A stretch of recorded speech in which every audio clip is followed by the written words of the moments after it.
السلام عليكم، مرحبا بكم بقناة مطبخ قمر. اليوم جيتكم فيديو جديد، حضرت لكم لي سيجار اللي ما نجموش نستغنوا عليه في شهر الكريم. نتمنى ان شاء الله تشوفوا الفيديو الاخير، ودروك نخليكم مع هذا الفيديو.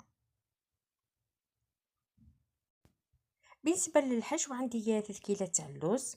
انا بالقشر تاعو حمصته شويه في الفوق، وكي برد شويه رحيته في الغوبو كما كنت تلاحظوا. وسيت تعبر 3 كيلو تاع اللوز، نص كيلو تاع السكر رحيتهم في الغوبو السكر هكذا مع اللوز. هنا مغرفه صغيره تاع مارغرين، شويه تاع قرفه، والمزهر اللي نلمو به الحشو تاعي. وهنايا لا مارغرين كنت ذوبت عليه نتلي به الديور تاعي، والجنجله كيف محمص نوسي في تزيين في الاخير هذاك. هنا الحشو قلت لكم داي اللوز كي حمصته خليته يبرد، وكي رحيته شويه هو شويه كان هكذاك شويه خشين، ضفت له السكر، يعني نص كيلو سكر، ما نكثروش السكر خاطر يتعسل هاد لي زيكار. نوسي هذيك القرفه هكذا، وهذيك لا مارغرين باش يقعد دائما اللوز تاعنا الحشو عفوا يقعد طري. نخلطو في الاول مليح ومن بعد نضيفو المزهر. حاولوا الحشو تاعكم ما تكتروش المزهر، ماشي يجي هكذاك يعني جاري، لا لا، يعني ميو المزهر غير بالعقل، على حسب الحشو تاعكم هكذا. كما راكم تشوفوا راني نرميه حتى تحصل عليه هكذا، ما راهو مشمخ ما راهو ناشف. راكم تشوفوا كيفاش راه القوام تاعو هكذا. هنا نبدا ندهن الديور تاعي بلا مارغرين، راهي ذايبه وبارده معايا، او الزبده الشي اللي تحبوه. نطليهم مليح الديور تاعي باش يجيو مقرمشين ويجيو بنان. وهنا نوسي الحشو تاعي، يعني طبيعه الحال اللي ما يحبش يدير اللوز يدير الكاوكاو، هذيك على حسب المقدور.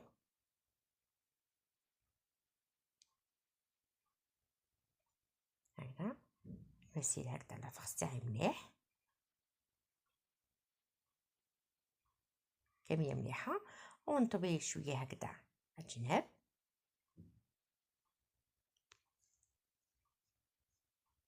هكذا لي كوتي نطويهم. ونحولوا الحبه تاع لي سيكار كي نطويوها نصيروها، يعني ماشي نلويوها هكذاك ونخليوها مرخيه، كي تنقلها راهي تجي الحبه ماشي شابه هكذا. كما راكم تشوفوا راني صيرتها ومامتو ما يدخلش الهواء لداخل، هكذا الحبه تجي شابه مقاده.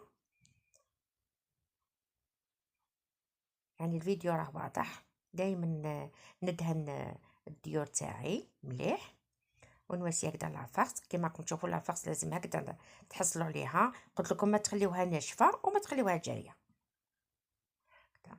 نقفلوا هذوك لي كوتي تاع الديور ونلويو الحبه تاعنا مليح، يعني نزيرو هكذا حتى نكمل كامل ديك الكميه اللي عندي وعلى حسب الحشو. هنا طبيعه الحال يعني كي تكونوا في رمضان تنجموا توسيو هكذا لي سيكار، ولا يكون عندكم ضياف ولا يليكم ولا وسيهم هكذا لي سيكار، ويعني ومول المغرب قريوهم وكي قريب تقدموهم باش تعسلوهم باش يقعدوا هكذاك مقرمشين. يعني هذه غير الملاحظه.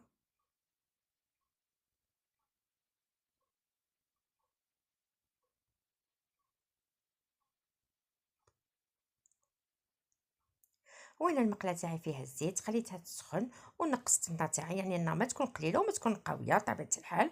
كامل تعرفوا تقليو لي سيكار نخليهم ينقلوا يعني غير في خاطرهم. وهنا عندي طبسي فيه بابي ابسوربون، لازم توسيو هذه المرحله باش كي نفدو لي سيكار تاعنا نخليهم يقطروا مليح من الزيت. قلت لكم النار تكون معتدله، ما تقويوش النار تاعكم. وانا بعد ما يتحمروا مليح هكذا